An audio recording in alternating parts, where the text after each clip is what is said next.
1043.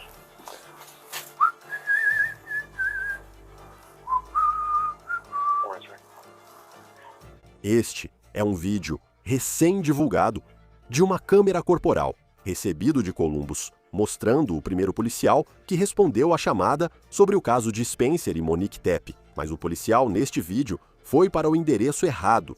Segundo o chefe de polícia, a polícia de Ohio está finalmente falando ao público sobre a investigação dos assassinatos de Spencer e Monique Tepe. O que o chefe de polícia de Columbus está dizendo agora sobre o andamento da investigação? Ok. Recebi várias ligações sobre isso. O que mudou desde a última conversa? Aqui está um corpo. Aqui dentro tem um corpo. Além disso, o chefe deu uma atualização um tanto chocante, com um detalhe importante da resposta da polícia. Após várias ligações frenéticas para o 190 feitas por amigos e colegas dos Tepes, que percebiam que algo estava errado. Estamos acompanhando o caso apresentado pela Law and Crime. Eu sou Chris Stewart.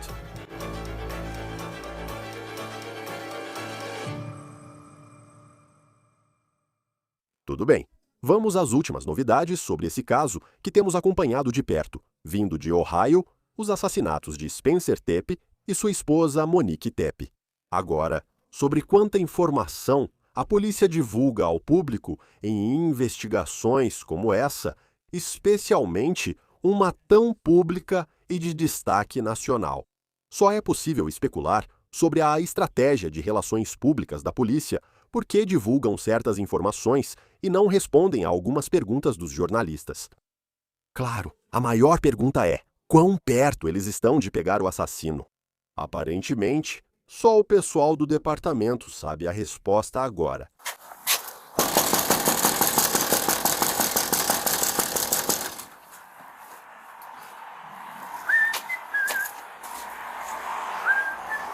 Agora, este é o novo vídeo da câmera corporal que a cidade de Columbus acabou de nos enviar aqui para o Law and Crime. Mostra o policial enviado para verificar o bem-estar de Spencer Tepe após ele faltar ao trabalho em seu consultório odontológico. O policial verificou a propriedade, bateu na porta, não viu nada e saiu. Mas, segundo o chefe de polícia, ele foi ao endereço errado. Isso foi por volta das 9h30, cerca de 20 a 30 minutos após o chefe de Spencer Tepe ligar dizendo que algo estava errado porque ele não apareceu para trabalhar. Demoraria cerca de meia hora até alguém ligar para o 911 e descobrir o que ele disse. O corpo de Spencer Tepe está na casa do casal no dia 30 de dezembro. Após mais de uma semana, ainda busco quem matou Spencer e Monique em casa no dia 30 de dezembro com os filhos presentes. Muito segue misterioso. Mas a chefe de polícia de Columbus fez alguns comentários públicos e, pelo que ouvimos, ela não disse diretamente se o público ainda está em risco. Agora, o que isso pode nos dizer sobre o andamento da investigação pela polícia? Vamos falar sobre isso e também sobre o que a chefe de polícia teria dito sobre a voz que você ouve nessa ligação. Alô? Oi, aqui é do 190, recebemos uma ligação desligada, tudo certo? Sim, me desculpe. Eu estou bem. Você tem certeza? Sim, eu estou bem. Desculpa. Você está chorando. Precisa de polícia, diagnóstico ou algo assim? Não, eu estou bem. Eu prometo. Eu só estou emotivo. Essa ligação para o 911, divulgada pela Fox News Digital, ocorreu em abril, às 2h45 da manhã de uma terça-feira, no endereço dos Tepe. Agora, é uma mulher que disse que teve um desentendimento com, abre aspas, o homem dela. Ok, eu não preciso de nada. Posso perguntar por que você ligou para o 190 em primeiro lugar? Tipo, a gente teve uma discussão? Alguém. Porque meu namorado se envolveu. Mas eu estou bem. Eu prometo. Alguma vez chegou a ficar físico?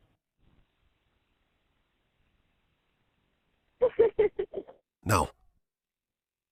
Vocês só discutiram, ninguém se agrediu. Sim. Tudo certo, tenho as informações e posso avisar os policiais para cancelarem a ida ao seu endereço. Sim. Se algo mudar, nos ligue novamente. Tá bom.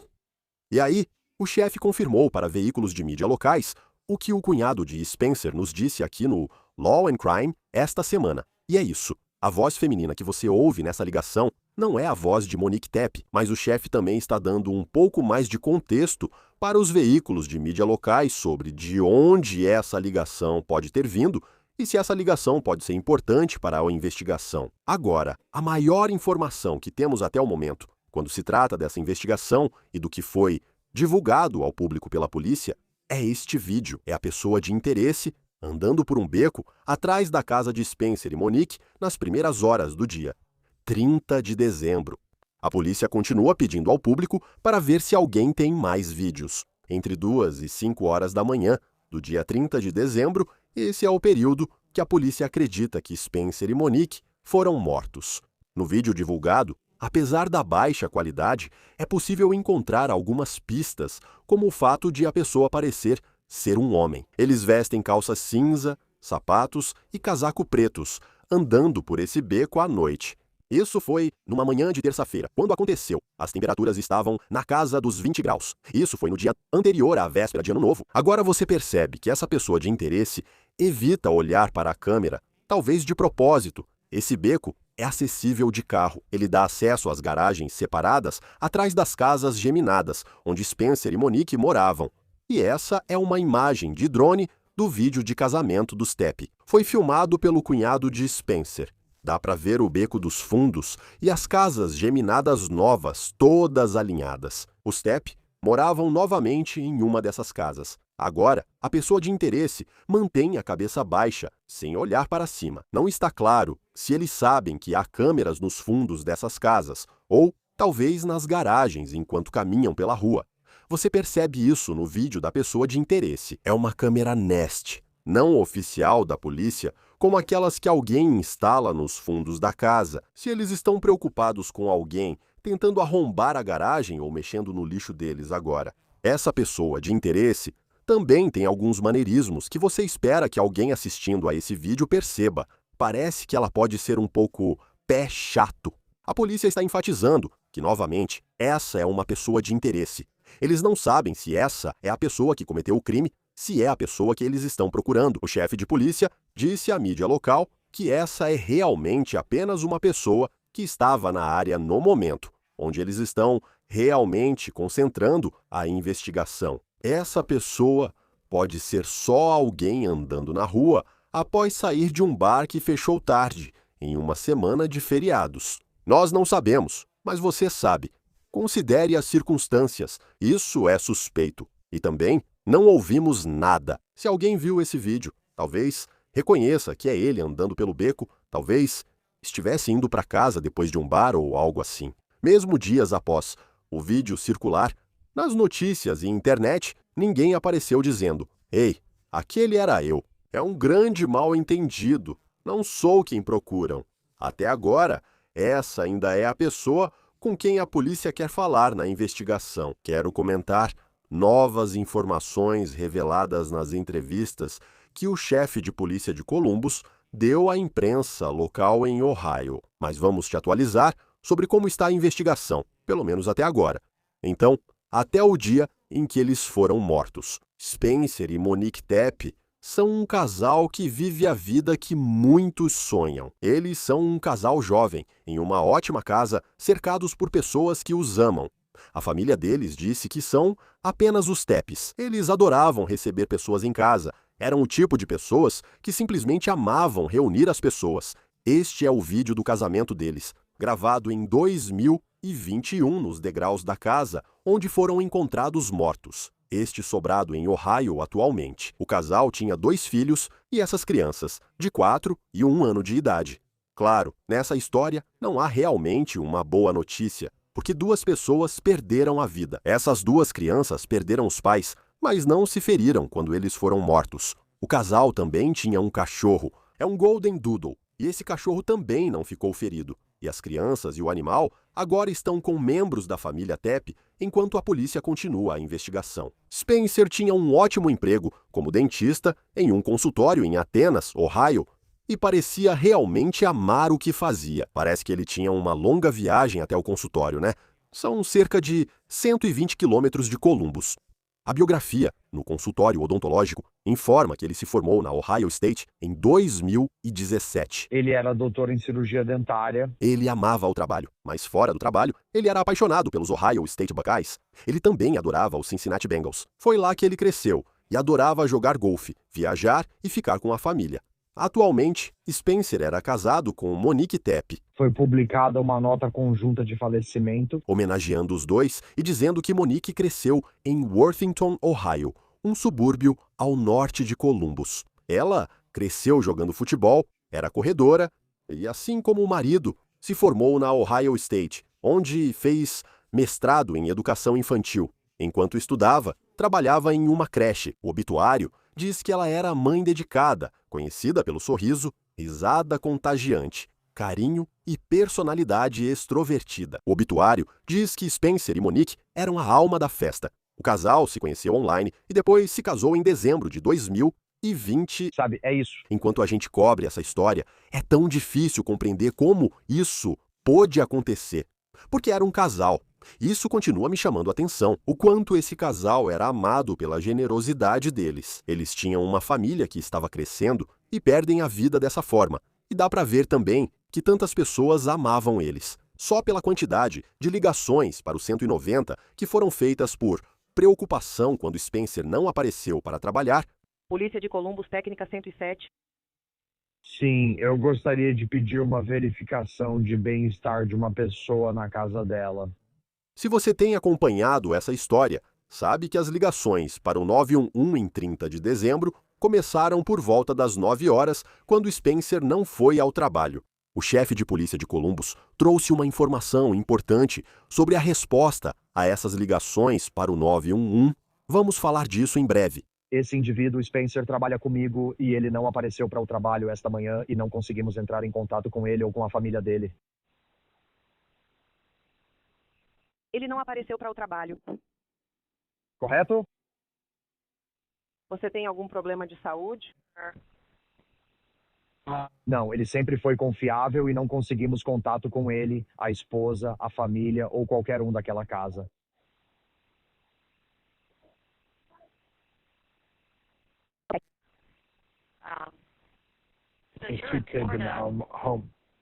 Eu estou na Flórida, sou o dono do negócio, fui informado pelos meus funcionários que ele não estava no trabalho e ele é quem administra o escritório. A primeira ligação veio do chefe do Spencer, que disse ao atendente estar de férias na Flórida e receber chamadas dos colegas de trabalho do Spencer. Por que o Dr. Tepp não apareceu? Vocês receberam mais alguma coisa, tipo ligações sobre ele ou algum acidente de carro ou algo assim? Não, às vezes as pessoas simplesmente não aparecem no trabalho. Quer dizer, talvez ele esteja doente, não sei. Mesmo que o atendente diga que é comum as pessoas faltarem, seja por dormirem demais ou estarem doentes. O chefe do Spencer está tão insistente e preocupado nessa ligação, dizendo que o Spencer não é o tipo de pessoa que falta ao trabalho sem avisar ninguém. Eu só sei que ele é o mais responsável. Ele está sempre no horário e entraria em contato conosco se houvesse qualquer problema. Ele tinha uma casa para mencionar. Estamos muito preocupados, pois isso é incomum e não conseguimos contato com a esposa dele, o que é o mais preocupante. Cerca de 20 minutos depois, às 9h22, um policial chegou ao local, mas ninguém atendeu na casa do casal. Agora, essa é a parte da história em que acabamos de receber um contexto importante sobre o qual vamos falar. Amigos preocupados dos Teppis, então, vão até a casa do casal e dizem que ouviram as crianças dos Teppis dentro da casa. Isso foi por volta das 10 horas da manhã. Qual a emergência, polícia ou médica? Acho que ambos, não sei. Estou fazendo o trabalho. Recebemos uma chamada aí, eles bateram na porta da frente e na dos fundos várias vezes e ninguém atendeu. Ninguém atendeu. Ouço crianças lá dentro e acho que uma gritou. Não conseguimos entrar agora. Não sei se arrombo a porta ou apenas entro. Não sei o que fazer. Você estava fora quando a polícia chegou? Acabei de chegar há 5 minutos. Tudo bem, certo. Nós vamos mandá-lo de volta para você. Então você recebe outra ligação do trabalho do Spencer. Nosso chefe não veio trabalhar e está sem contato há 3 horas. Estamos aqui e ouvimos, ok? Eu falei com alguém lá. Só quero garantir que alguém ligue. 5 minutos depois, a outra ligação. E é nessa ligação que um amigo diz que viu o corpo de Spencer Tepe. Recebemos muitas ligações sobre isso, né? O que mudou? Com quem falei por último? Tem um corpo. Tem um corpo dentro. Sim. Ok, espera um segundo. Vou te colocar na linha com o médico. Aguarde na linha.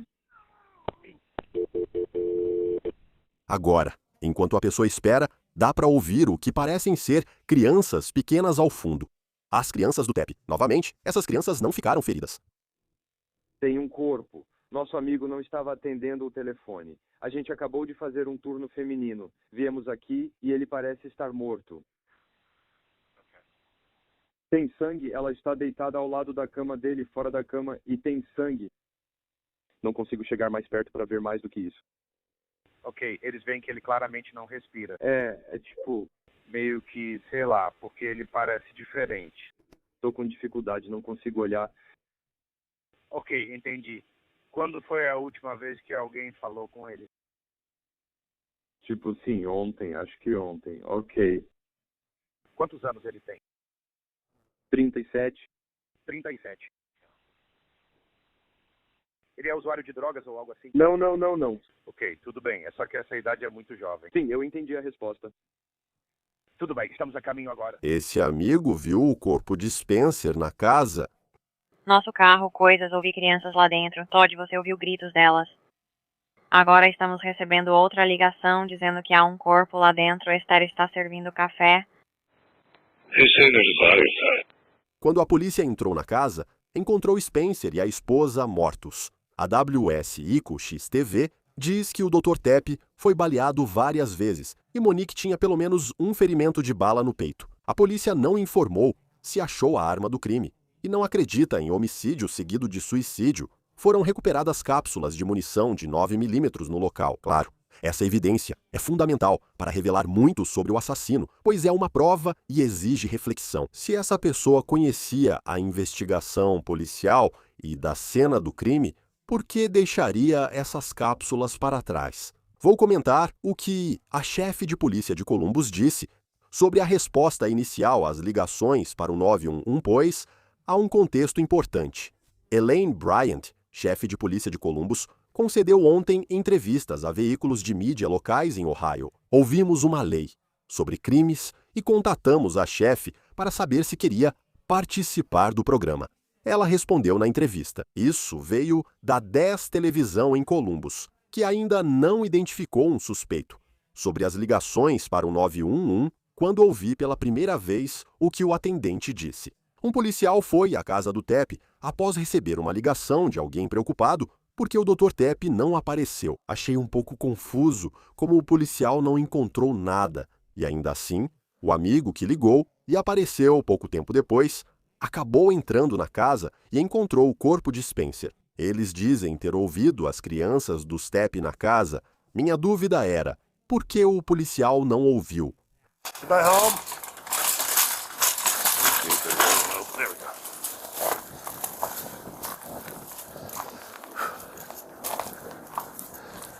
Agora, o chefe de polícia disse à mídia local, em Columbus, que esse policial foi para o endereço errado. E esse é o vídeo da câmera corporal que nós, do Law and Crime, obtivemos na sexta-feira. E nesse vídeo, você pode ouvir o policial assobiando. Ele se aproxima da porta, bate na porta dessa casa e ninguém atende. Ele verifica a propriedade e então vai embora. O Columbus Dispatch informou que a casa para onde ele foi fica na Summit Street, paralela à rua onde Spencer e Monique Tepe moravam.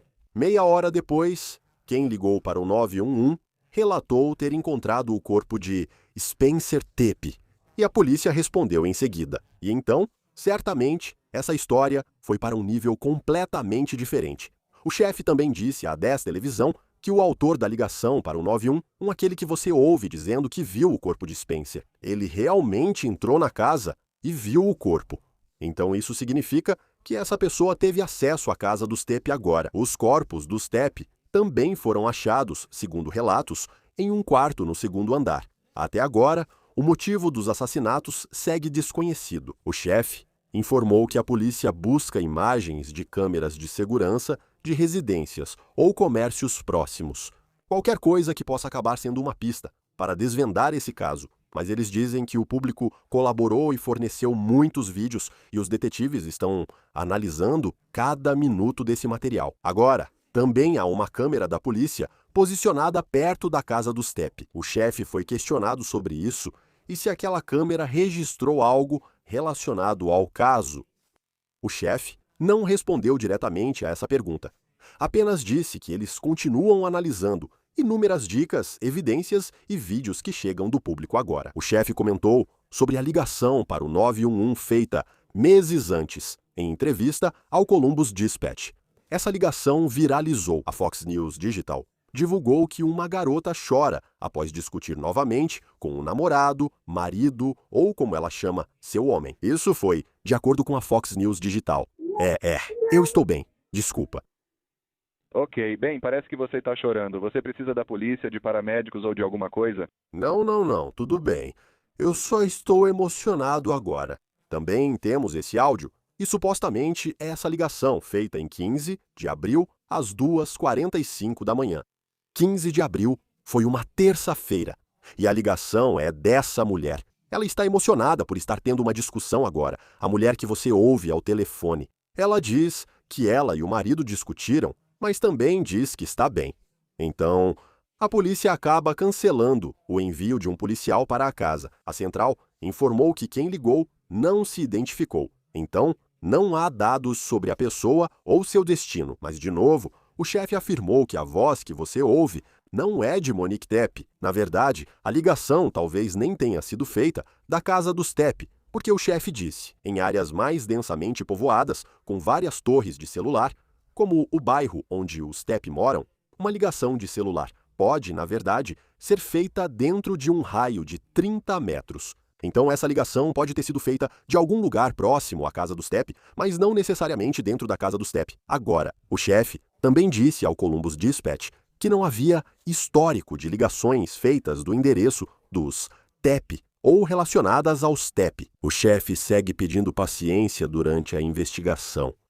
Ela diz que o departamento está sendo o mais transparente possível, enquanto continua mantendo a integridade da investigação. Recebemos agora o comandante e detetive aposentado do Departamento de Polícia de Chicago, Will Svilar. É ótimo tê-lo no Law and Crime. Você tem nos ajudado muito a entender essa história enquanto ela se desenrola. Antes de falar sobre o que a chefe disse nas entrevistas, parece que ela deu algumas a veículos de mídia locais. Como está o clima no Departamento de Detetives em Columbus com o passar dos dias? Sabe, eles estão seguindo todas essas pistas, pelo que vi naquela entrevista com a chefe, eles têm algumas pistas e estão indo em uma direção específica nisso. Como detetive, você só quer focar no caso, sem distrações externas, e é aí que entra seu nível de supervisão.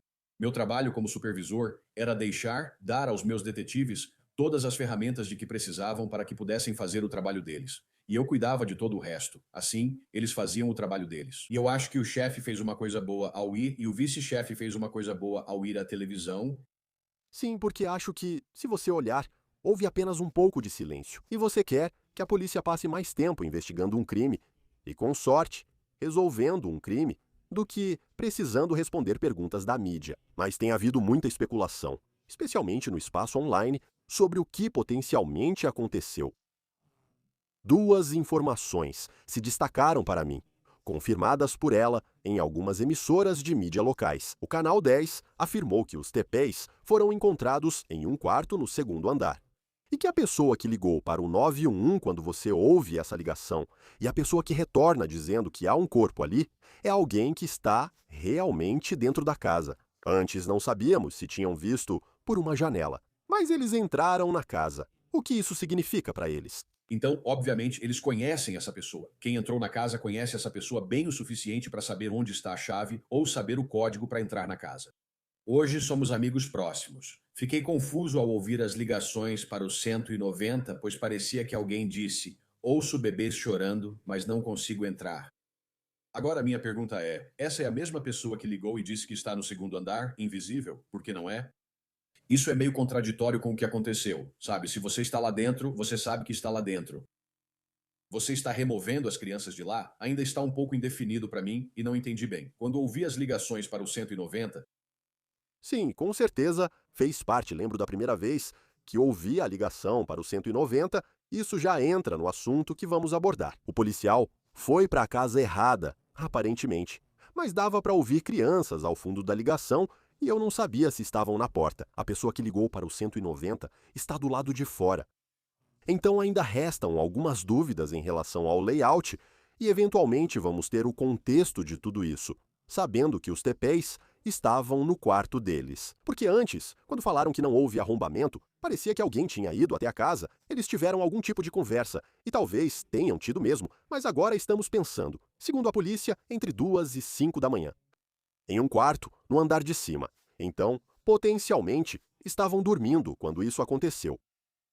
Ela está no andar de cima, e parece que ambos foram baleados no quarto. Mas aí tem essa parte de não haver sinais de arrombamento, eu acho. Enquanto você vai juntando as peças do que potencialmente aconteceu, como essas informações influenciam no que você está pensando? o fato de não haver arrombamento, a condição da casa e a localização dos corpos são partes muito importantes. Isso sugeriria que a pessoa tinha conhecimento, primeiro, de como entrar na casa e, segundo, de em qual quarto os TPs estavam. Possivelmente?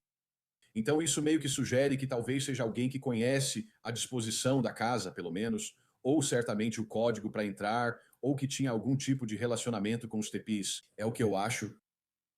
Você sabe, temos informações. A principal até agora é aquela pessoa de interesse flagrada no vídeo andando pelo beco. Eles não olham para a câmera, talvez escondendo o rosto dela. Mas a polícia foi bem clara na entrevista que o chefe deu à mídia local de que eles têm pistas, como se tivessem recebido algumas dicas. Os detetives estão analisando o vídeo agora, tentando descobrir as coisas. Uma parte de mim pensa, e se eles... Não sabemos se tem mais vídeos dessa pessoa de interesse, mas por que não divulgar mais? Se realmente tem, se eles têm tanto vídeo quanto dizem que tem, e talvez não tenham, sabe? Eu diria assim, talvez eles simplesmente não tenham mais nenhum vídeo do cara, mas se tiverem, por que reteriam essa informação? Boa pergunta. Se estão retendo a informação, deve haver um motivo. Não tentam esconder do público, mas talvez evitem dar pistas sobre os investigados. Então, novamente, ter apenas uma informação como essa, apenas um detalhe de alguém andando pelo beco atrás da residência. Parece que deveria haver mais. Há câmeras por toda parte, sabe? No serviço que eu tenho com minha campainha, aquele negócio de campainha. Existe um app de bairro onde se alguém anda diferente na rua, logo aparece um comentário. Ei, tem alguém andando na rua. Sabe o que quero dizer? Então, tem que haver mais, tem que haver um motivo para eles estarem segurando essa informação. E ela meio que deu a entender isso. Ela disse: existem coisas que não podemos te contar e isso seria porque comprometeria a investigação. A outra pergunta que eu acho que teria, que é sempre uma que aparece em coletivas de imprensa, talvez tenha sido estratégico dar só uma entrevista individual a um jornalista por um tempo, em vez de abrir para todos e ter várias pessoas da mídia fazendo perguntas e gritando. A questão é, existe?